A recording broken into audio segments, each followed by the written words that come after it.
پاک افواج نے جنگ میں بھارت کو ناقابل فراموش سبق سکھایا۔ اس خطے نے پاکستان کی ترقی کے لیے بہت قربانیاں دی ہیں۔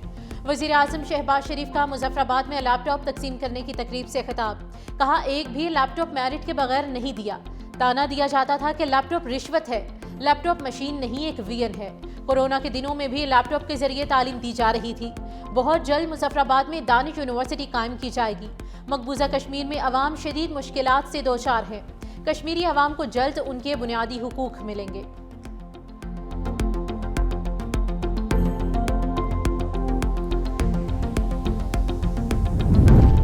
نجکاری سے سرمایہ کاری میں اضافہ ہوگا۔ نجکاری سے پی آئی اے کی عظمت آہستہ آہستہ بحال ہوگی۔ مشیر نجکاری محمد علی کی میڈیا سے گفتگو۔ کہا فیلڈ مارشل سمیت سب کی رہنمائی سے بولی کا مرحلہ مکمل ہوا۔ حکومت کا کام کاروبار کرنا نہیں۔ اب تک پی آئی اے کے 100 جہاز ہونے چاہیے تھے۔ قومی ایئر لائن کے آپریشنل 18 میں سے 12 طیارے لیز پر ہیں۔ قومی ایئر لائن سالانہ 40 لاکھ مسافروں کو سہولت فراہم کرتی ہے۔ اداروں کی نجکاری کا عمل 20 سال پہلے شروع ہوا۔ وزیر اطلاعات عطا اللہ تارڑ نے کہا کہ اب سرکاری خزانے پر نقصانات کا بوجھ نہیں پڑے گا۔ بولی کا عمل شفاف طریقے سے مکمل کیا گیا۔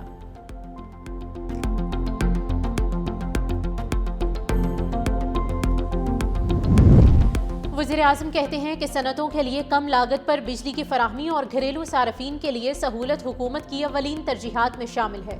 وزیر اعظم شہباز شریف کی زیر صدارت توانائی پر کابینہ کی ضلع کمیٹی کی سفارشات پر جائزہ اجلاس۔ اجلاس میں وزیر اعظم کو بتایا گیا کہ قومی انرجی پلان کے لیے تمام وزارتوں سے ابتدائی مشاورت کے لیے کام جاری ہے۔ وزیر اعظم کی بجلی کی ترسیلی اداروں کی نجکاری کو جلد از جلد مکمل کرنے کی بھی ہدایت۔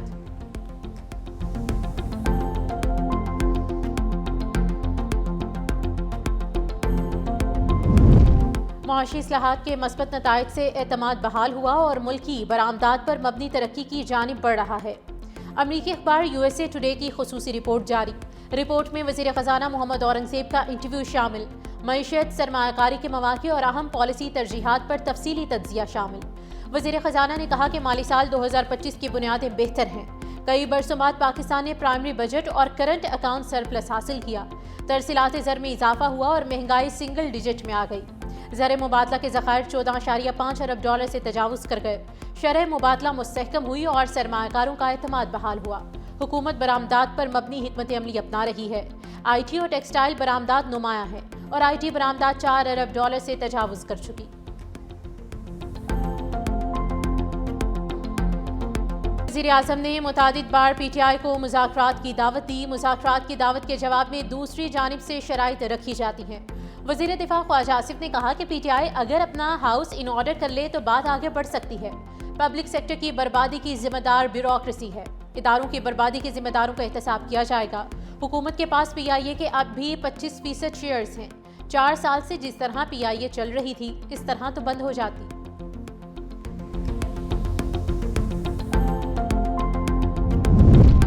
سیاست اور جمہوریت مذاکرات سے آگے بڑھتی ہے، ڈیڈ لاک سے نہیں۔ سیاسی جماعتوں کو مل بیٹھ کر مسائل پر بات کرنی چاہیے۔ وزیر اعظم کے مشیر رانا ثناء اللہ کی گفتگو۔ کہا وزیر اعظم پہلے بھی 4 بار پی ٹی آئی کو مذاکرات کی دعوت دے چکے ہیں، مگر بانی پی ٹی آئی نے مثبت جواب نہیں دیا۔ وہ مذاکرات نہیں، افراتفری چاہتے ہیں۔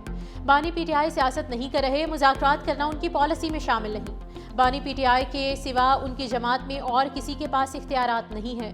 اس طرح سے حکومت کے ساتھ مذاکرات نہیں ہو سکتے۔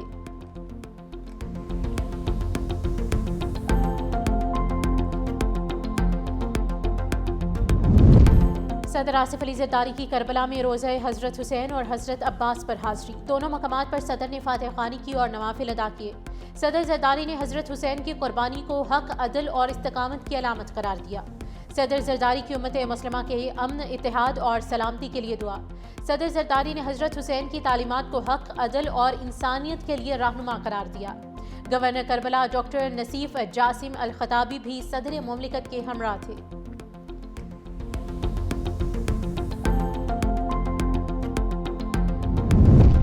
متحدہ عرب امارات کے صدر محمد بن زائد ال نہیان 26 دسمبر کو اسلام آباد پہنچیں گے۔